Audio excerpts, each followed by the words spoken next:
حضرت امام علی علیہ السلام نے فرمایا، بے فکر ہو جاؤ، اللہ مخلص دلوں کے ساتھ ناانصافی نہیں کرتا۔ دنیا میں 1000 رشتے بناؤ، لیکن ایک رشتہ ایسا بناؤ جب ہزاروں آپ کے خلاف ہوں تو وہ ایک آپ کے ساتھ ہو۔ ناراضگی ظاہر کر دینا دل میں برائی رکھنے سے بہتر ہے۔ حضرت امام علی علیہ السلام نے فرمایا، زندگی جب رلائے تو سمجھ جانا گناہ معاف ہو گئے، اور جب زندگی ہنسائے تو سمجھ لینا دعا قبول ہو گئی۔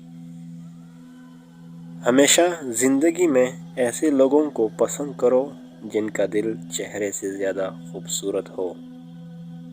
جس انسان کو غصہ زیادہ آتا ہے وہ انسان پیار بھی اتنا زیادہ اور دل بھی اتنا ہی صاف رکھتا ہے۔ جو شخص تمہارے خون میں سے نہ ہو مگر پھر بھی تم کو عزت دے اور پیار دے تو بے شک وہ تمہارے لیے بہترین رشتہ ہے۔ فرش والے تمہارا کچھ نہیں بگاڑ سکتے اگر اللہ تعالیٰ سے تمہارا تعلق مضبوط ہے۔